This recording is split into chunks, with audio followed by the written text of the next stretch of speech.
নমস্কার, দূরদর্শন কেন্দ্র জলপাইগুড়ির কৃষি দর্শন অনুষ্ঠানে আপনাদের স্বাগত।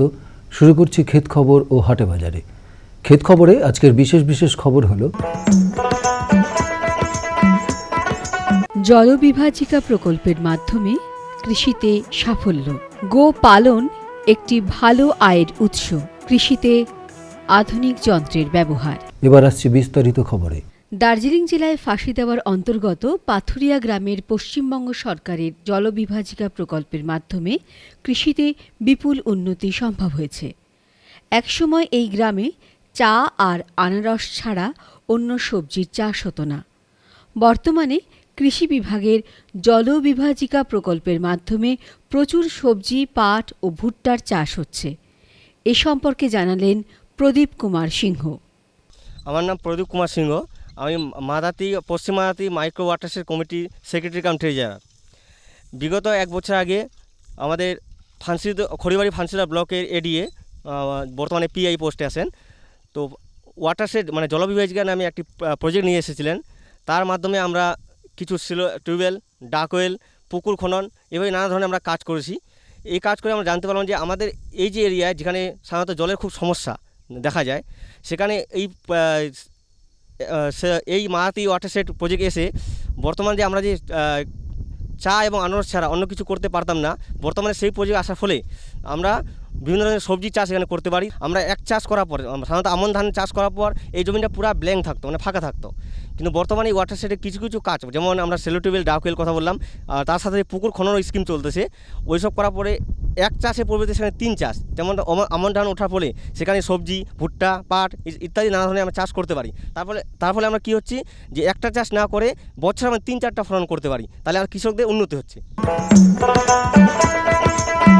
বর্তমানে গো পালন করে অর্থনৈতিকভাবে সচ্ছল হওয়া সম্ভব। এ সম্পর্কে বললেন জলপাইগুড়ির প্রাণী সম্পদ আধিকারিক আকাশ পাল চৌধুরী। আমাদের এই অঞ্চলে, উত্তর বাংলার এই জলপাইগুড়ি কুচবিহার অঞ্চলে ক্রসব্রেড বা কৃত্রিম প্রজনন থেকে উৎপাদিত যে উন্নত জাতের যে গাভী, তাদের ক্ষেত্রে উৎপাদন মোটামুটি 18 থেকে 20 পর্যন্ত গেলে আমরা যথেষ্ট সন্তুষ্টির কারণ দেখি। এর ওপরে যদি যায়, ধরুন 23, 24, 25 কেজি যদি চলে যায়, তাহলে বুঝতে হবে এই অঞ্চলের জন্য এটা যথেষ্ট ভালো উৎপাদন। এর থেকে বেশি উৎপাদন হয় না বলতে পারবো না, কিন্তু এটাই এই অঞ্চলের প্রায় সবচেয়ে বেশি উৎপাদন। বর্তমানে কৃষিক্ষেত্রে বিভিন্ন প্রকার আধুনিক যন্ত্রপাতির ব্যবহার দেখা যায়। আজ দেখে নেব এমনই একটি যন্ত্র। মাশরুম চাষের জন্য সিলিন্ডার তৈরিতে প্রচুর কুচো খড়ের প্রয়োজন। এই খড় হাতে কেটে টুকরো করা বেশ সময় সাপেক্ষ। অল্প সময়ের মধ্যে বেশি খড় কেটে টুকরো করা যায় এক বিশেষ যন্ত্রের মাধ্যমে। দেখা যাক এই যন্ত্রের কার্যপ্রণালী। আপনারা যে যন্ত্রটা দেখছেন, এটাকে শ্যাপ কাটার বলা হয়। এটা দিয়ে খড় কাটা হয় মাশরুম সিলিন্ডারের জন্য, আর এটার দাম হচ্ছে 8,000 টাকা থেকে শুরু।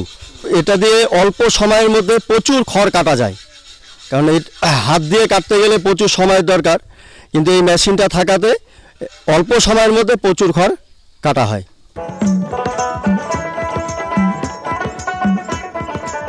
বোরো ধান সময় মতো লাগানো ধান পেকে গেলে খুব তাড়াতাড়ি কাটার কাজ শেষ করুন, যাতে মাঝারি বা ভারী বৃষ্টির থেকে ফসল রক্ষা করা যায়।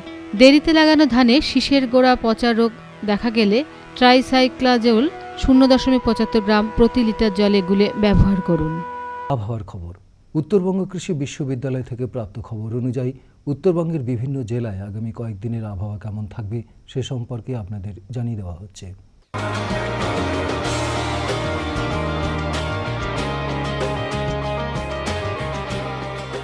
কোচবিহার জেলায় আকাশ আগামী 2 দিন আংশিক মেঘলা থাকবে।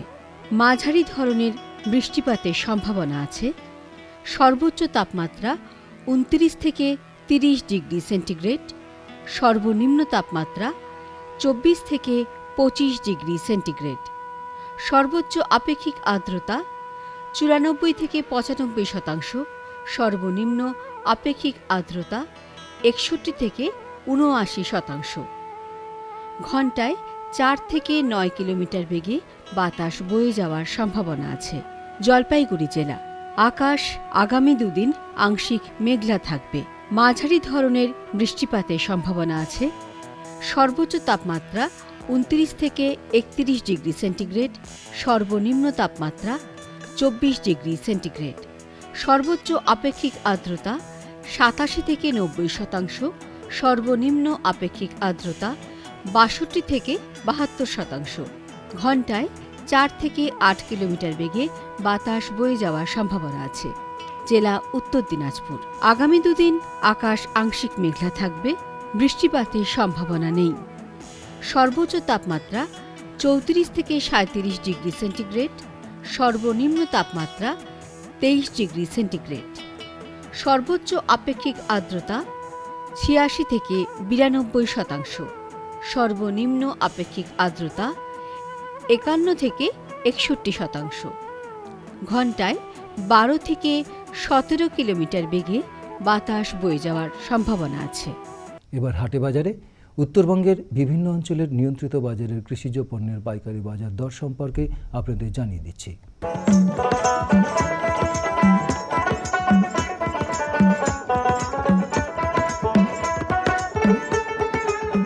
বক্সিরহাট নিয়ন্ত্রিত বাজারের বাজার দর: বেগুন 1500 টাকা থেকে 1550 টাকা প্রতি কুইন্টাল, কাঁচা লঙ্কা 1725 টাকা থেকে 1775 টাকা প্রতি কুইন্টাল, পাট প্রতি কুইন্টাল 3200 টাকা থেকে 3250 টাকা, পটল প্রতি কুইন্টাল 1700 টাকা থেকে 1750 টাকা, আলু 275 টাকা থেকে 325 টাকা প্রতি কুইন্টাল, চাল 2875 টাকা থেকে 2925 টাকা প্রতি কুইন্টাল।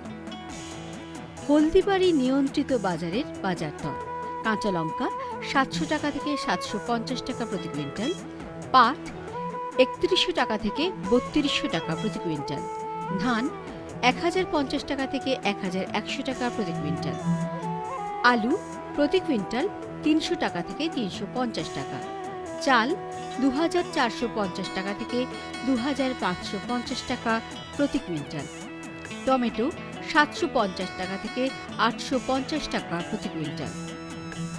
কালিয়াগঞ্জ নিয়ন্ত্রিত বাজারের বাজার দর: পাট 3600 টাকা থেকে 3800 টাকা প্রতি কুইন্টাল, চাল 2300 টাকা থেকে 2400 টাকা প্রতি কুইন্টাল, গম 1450 টাকা থেকে 1550 টাকা প্রতি কুইন্টাল।